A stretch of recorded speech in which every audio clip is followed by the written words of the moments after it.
नमस्कार, बहुत स्वागत है आप सभी लोगों का हमारे समृद्धि आईएएस के यूट्यूब चैनल पर। और कैसे हैं आप लोग, कैसी चल रही है तैयारी, कमेंट करके बताइएगा। और आज का जो हमारा प्रश्न है वो आपका जो है टेस्ट नंबर 58 है। और 58 का जो है ये पार्ट 1 है, मतलब इसके पीछे 57 टेस्ट हो गए हैं। मतलब एक टेस्ट में 2 क्वेश्चन, तो 114 क्वेश्चन मैंने हिस्ट्री से करा दिए हैं। और पॉलिटी से भी, मतलब जैसे सिविक्स जो है आपका, जो वो 100 से ज़्यादा क्वेश्चन वहाँ भी हो चुका है। तो ऐसे में संस्थान ने जो आपसे वादा किया था कि 200 से ज़्यादा प्रश्न आपको परीक्षा के पहले करा देगा, तो देखिए अभी परीक्षा करीब करीब 20 दिन है, और 20 दिन के पहले ही हमने करीब करीब 214 16 क्वेश्चनों का जो है वो प्रैक्टिस कराया है आपसे। तो संस्थान अपनी पूरी भूमिका निभा रहा है। ज़रूरत है अब आपके एफर्ट की, ताकि आप खूब बढ़िया से एफर्ट करें और सिलेक्शन लें संस्थान का, और अपना दोनों लोगों का नाम रोशन करें। ठीक है, चलिए प्रश्न हम पढ़ रहे हैं कि 19वीं सदी में भारतीय पुनर्जागरण के उदय की ऐतिहासिक परिस्थितियों का विश्लेषण कीजिए। तो आपके टॉपिक में भारतीय पुनर्जागरण है, तो उसी पे ये प्रश्न है कि जो 19वीं शताब्दी में भारतीय पुनर्जागरण का उदय होता है, तो उसके लिए वो परिस्थितियां कौन सी उत्तरदायी होती हैं जिसके पृष्ठभूमि में ये निकल के आता है ये आंदोलन। ठीक है, 12 अंक का प्रश्न है। 12 अंक के प्रश्न को कितने शब्दों में लिखना है, तो 200 शब्दों में लिखना होता, आपको पता ही होगा। इनके बारे में आप लोग जान ही रहे होंगे कि एक बड़ी वैकेंसी जुलाई में आ रही है, और बहुत संभावना है कि इसका जो परीक्षा हो जाएगा कब तक हो जाएगा, अक्टूबर लास्ट या नवंबर में। तो ऐसे में समय कम है। अभी तक आप लोगों ने नामांकन नहीं कराया है, तो यहाँ नामांकन कराएं। नामांकन स्टार्ट हो गया है, और अभी हमारे जो आरंभिक 100 बच्चे हैं उनको छूट भी मिल रही है। तो आप अभी जुड़ेंगे तो उसका भी आपको लाभ मिलेगा। और ये हमारा जो पीसीएस का बैच है जो वर्ष भर चलता रहता है, तो जो हमारे पीसीएस के विद्यार्थी हैं उनको ये पता ही होगा कि उनका प्रीलिम्स 6 दिसंबर को है। और इस बार बहुत शानदार वैकेंसी है यूपी के इतिहास में। तो आप लोग जो है जरूर जुड़े, इसका लाभ उठाएं, क्योंकि इसके बाद फिर वही 200 250 300 वैकेंसी आएगी, तो उसमें बहुत ज़्यादा संघर्ष करना पड़ जाएगा। यहाँ तो 1200 से नीचे तो आनी नहीं है, और अगर खुदा न खास्ता बढ़िया से रहा तो ये 1500 तक जा सकती है। तो ऐसे में संभावना आपके पास होने की ज़्यादा है। बस ज़रूरत है आप अभी से एफर्ट करें, और उस एफर्ट में आंसर राइटिंग सबसे उपयोगी चीज़ होती है। देखिए, जहाँ मुख्य परीक्षा है वहाँ आपके सफलता का जो सबसे बड़ा पैरामीटर होता है वो मेंस आंसर राइटिंग होता है, कि आप कितने ज्ञानी हैं डजेंट मैटर, आपको कॉपी पे लिखने आ रहा है कि नहीं आ रहा है, ये सबसे ज़्यादा महत्वपूर्ण होता है। और लिखना भी एक कला है, मतलब लिखने को तो आप लोग ग्रेजुएशन किए हुए बच्चे हैं, तो ऐसा नहीं है कि आप लोग लिखेंगे नहीं, लेकिन किस तरीके से आप भूमिका लिखेंगे, किस तरीके से निष्कर्ष लिखेंगे, किस तरीके से टू द पॉइंट बने रहते हुए आंसर करना है, उदाहरणों का प्रयोग करना है, ये सारी चीजें, मतलब जब तक आप उस ऑर्डर को फॉलो नहीं करेंगे मेंस आंसर राइटिंग की, तब तक आप बेहतर अंक नहीं पाएंगे। इसीलिए हमारा प्रयास ही रहता है कि सबसे पहले हम आपसे लिखवाने का प्रयास करते हैं। एलटी वाले बच्चे भी हमारा स्टार्टिंग में जो है कि सर नोट्स दे दीजिए, मॉडल उत्तर दे दीजिए, हम कर लेंगे। लेकिन हमने अपना काफ़ी नुकसान भी किया। अगर हम चाहते तो नोट्स दे देते, हमको कॉपी नहीं चेक करनी पड़ती, हमको पैसा तो उतना ही मिलना था। लेकिन हम क्यों आंसर राइटिंग की तरफ आपको लेके गए, क्योंकि हम जानते हैं कि जिस पे आप आंसर राइटिंग करेंगे, फिर हमारा मॉडल उत्तर देखेंगे, जो आपकी कॉपी पे मैंने कमेंट किया है जब आप उसको देखेंगे, इन सम्मिलित प्रयासों से जो है आप मेंस पास करेंगे। ये नहीं है कि आपने पढ़ लिया और आप जाके लिख के आ पाएंगे, नहीं लिख के आ पाएंगे, मैं दावे के साथ कह सकता हूँ। यदि आपने पीछे से एक दो मेंस पीसीएस का ना दिया हो, पीसीएस के मेंस देने वाले बच्चों के साथ थोड़ी सी जो है संभावना ज़्यादा अच्छी है। कारण ये है कि उन्होंने पीछे इसी पैटर्न पे एक दो मेंस लिखा हुआ है। लेकिन जो फ्रेशर हैं, तो वो अगर आंसर राइटिंग नहीं की है तो उनके साथ समस्या तो है। ये आपको डरवा नहीं रहे, आंसर राइटिंग का महत्व बता रहे हैं। और इस बार जब आप मेंस दे लीजिएगा, तो सब मेंस के दौरान भी, देते समय भी, और निकलेंगे तब भी हम ही सबसे ज़्यादा याद आएंगे कि नहीं सर सही कह रहे थे। क्योंकि ऐसा नहीं है, ये हम लोग अपने अनुभव से कह रहे हैं। मैं खुद मतलब बहुत ज़्यादा मेंस लिखे, 5 5 इंटरव्यू, लोअर को मिला दिया जाए तो 5 इंटरव्यू मैंने दिया है कमीशन का। तो इतना तो अंदाजा है ही है कि आप लोग गलती कहाँ से करेंगे, और वो भी वो जो फ्रेशर बच्चे होते हैं। देखिए जो एक दो बार मेंस दे लिए होते हैं उनको पता चल जाता है कि कहाँ से गलती की, उसके बाद फिर वो संस्थान पे और शिक्षक पे भरोसा करने लगते हैं। सबसे ज्यादा समस्या फ्रेशरों के साथ होती है कि वो यथास्थिति को समझते रही जब तक एक दो मेंस वो अपना दे के खराब नहीं कर लेते, 2-3 साल खराब नहीं कर लेते। तो इसीलिए आप खूब ज्यादा आंसर राइटिंग करें। चलिए प्रश्न पढ़ रहे हैं, 19वीं सदी में भारतीय पुनर्जागरण के उदय की ऐतिहासिक परिस्थितियों का विश्लेषण करना है।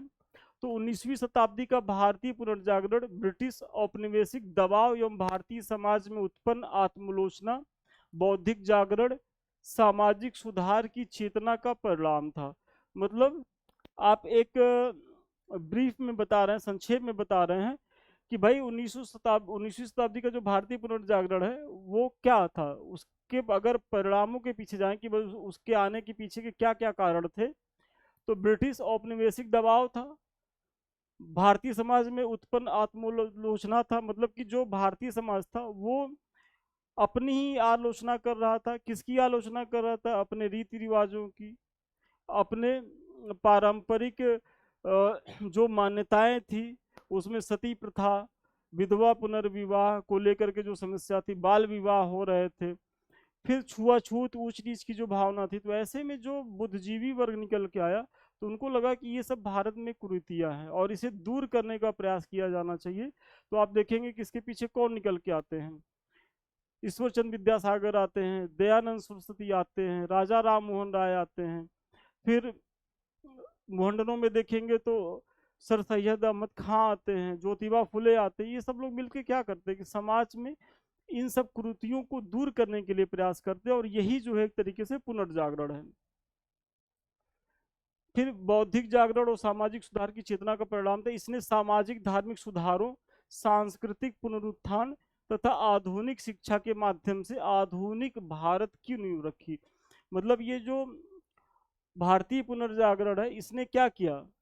तो इसने किया क्या कि सामाजिक धार्मिक सुधार किए।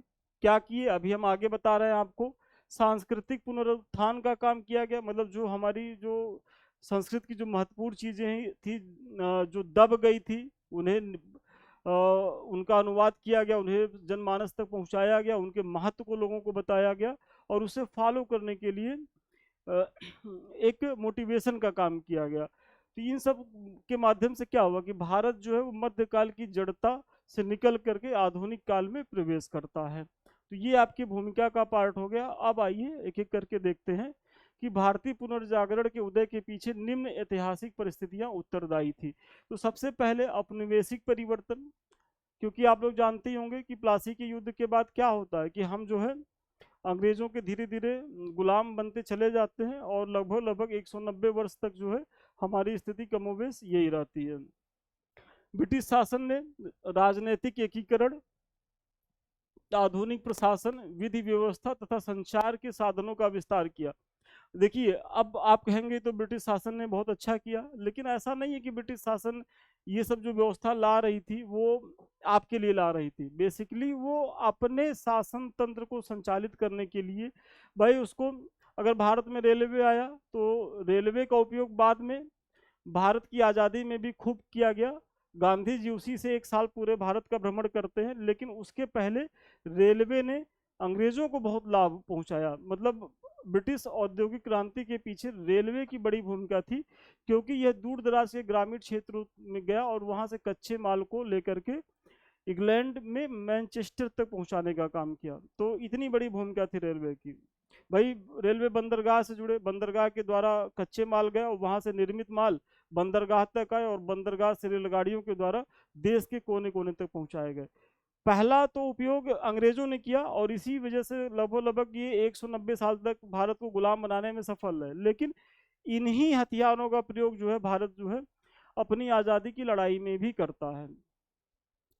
फिर अंग्रेजों ने राजनीतिक एकीकरण का काम किया, क्योंकि आप लोग जानते ही होंगे कि भाई अगर संचार के साधन उन्नत हो गए, उत्तर से दक्षिण, पूरब से पश्चिम आने जाने में सहूलियत हो गई, तभी जो है एक तरीके से भारत एक भारत कहलाया। नहीं तो पहले क्या था कि भाई इस साम्राज्य की सीमा यहाँ तक, इस साम्राज्य की सीमा यहाँ तक, और किसी एक साम्राज्य में इतनी बड़ी कुवत नहीं थी कि वो पूरे अखंड भारत को जो है एक झंडे के तले ला सके। एंशियंट काल में ये काफी हद तक मौर्यों के द्वारा किया गया, मतलब सबसे बड़ा साम्राज्य मौर्यों द्वारा स्थापित किया गया।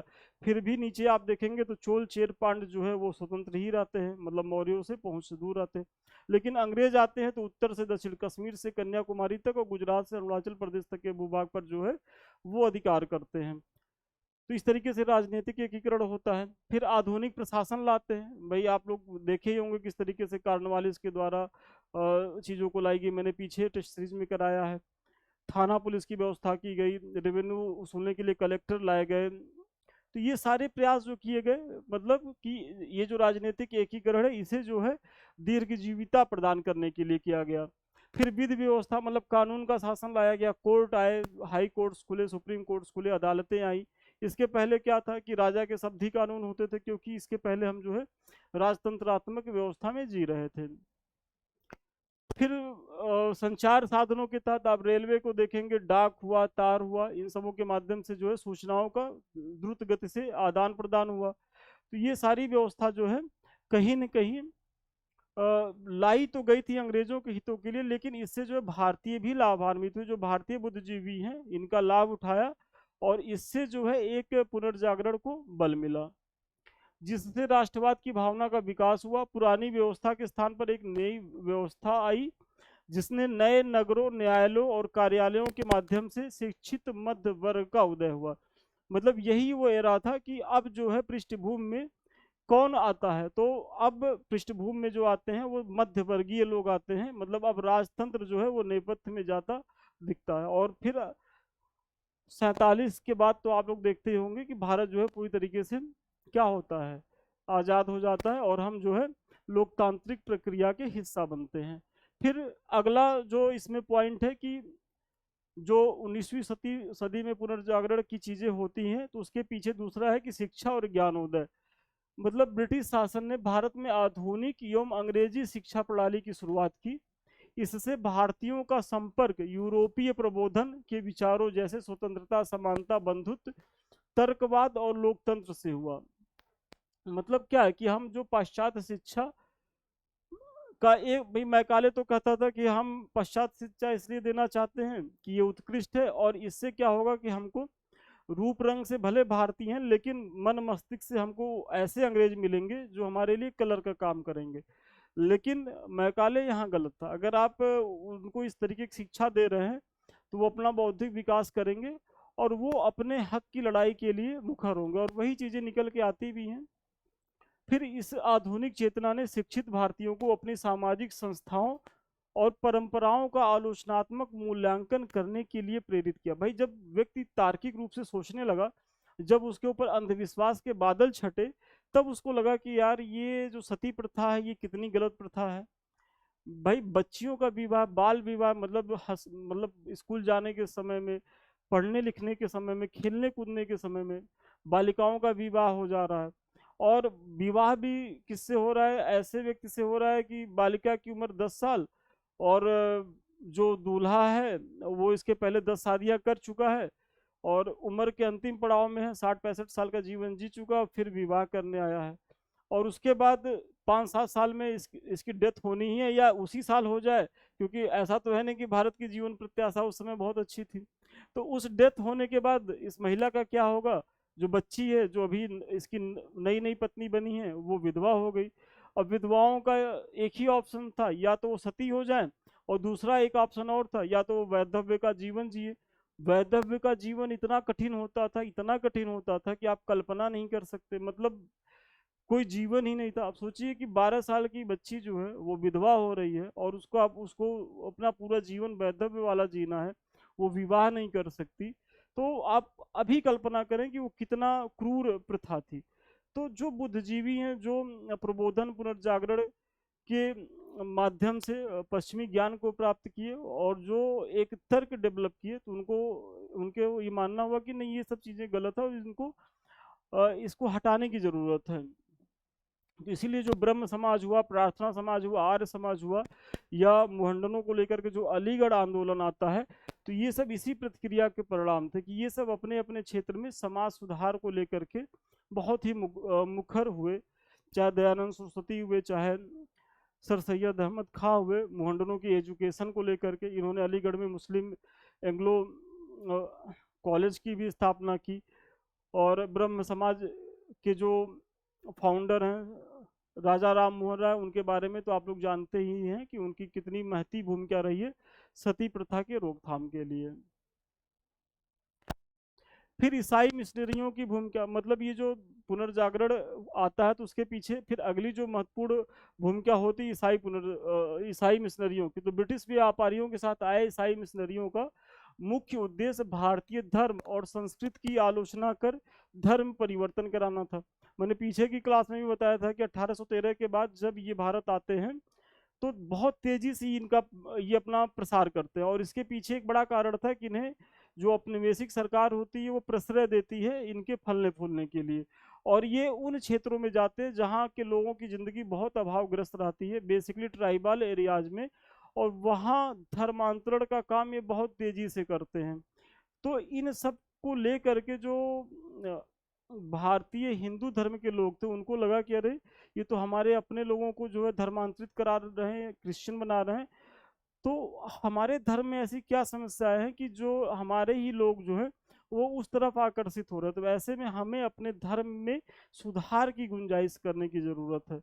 और इसलिए क्या हुआ कि इसके प्रत्युत्तर में स्वामी दयानंद सरस्वती और स्वामी विवेकानंद ने हिंदू धर्म की श्रेष्ठता स्थापित की तथा लोगों को नया आत्मविश्वास पैदा किया।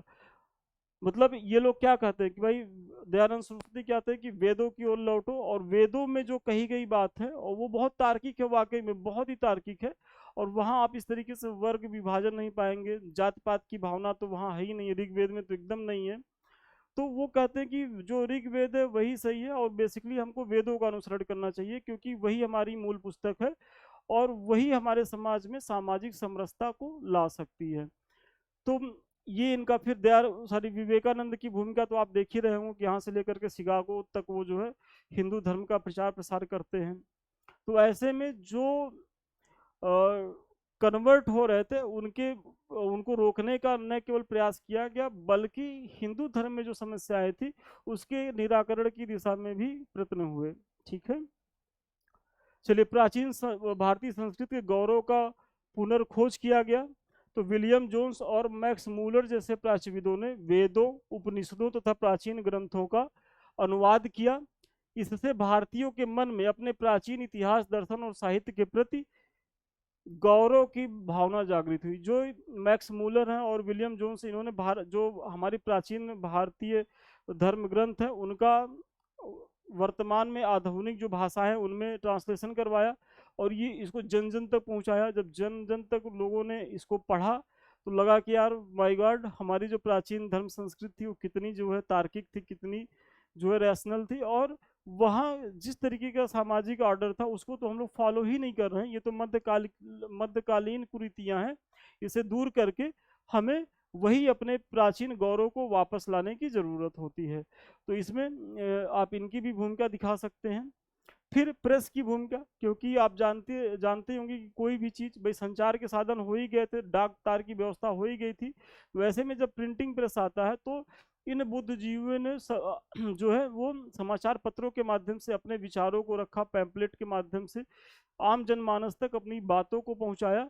इससे क्या है कि एक समाज में ऐसी जनभावना आई कि जो समाज की कुरीतियों के प्रति जो है वो जागरूक बने और उन्हें दूर करने के लिए अग्रसर हुए। वही यहाँ बताया जा रहा है कि प्रिंटिंग प्रेस और समाचार पत्रों ने सुधारवादी विचारों को तेजी से जन जन तक पहुंचाया, जिससे क्या हुआ, तो एक राष्ट्रवाद का भी उदय हुआ। फिर इस प्रकार उपयुक्त विवरण से स्पष्ट है कि भारतीय पुनर्जागरण का उदय औपनिवेशिक परिवर्तन, आधुनिक शिक्षा, सामाजिक संकट और सांस्कृतिक पुनरुत्थान जैसी संयुक्त ऐतिहासिक परिस्थितियों का परिणाम था। मतलब ये जो 19वीं शताब्दी का पुनर्जागरण था वो किसी एक कारण से नहीं आया था भारत में, उसके पीछे तो सबसे पहले औपनिवेशिक कारण थे, फिर आधुनिक शिक्षा आई, फिर सामाजिक संकट, जो समाज में इतनी ज्यादा व्याप्त कुरीतियां हो गई थी कि लोग अपने ही जाति धर्म में जो है वो ऐसे बटे थे कि दूसरे के जो है वो दुश्मन बनते जा रहे थे।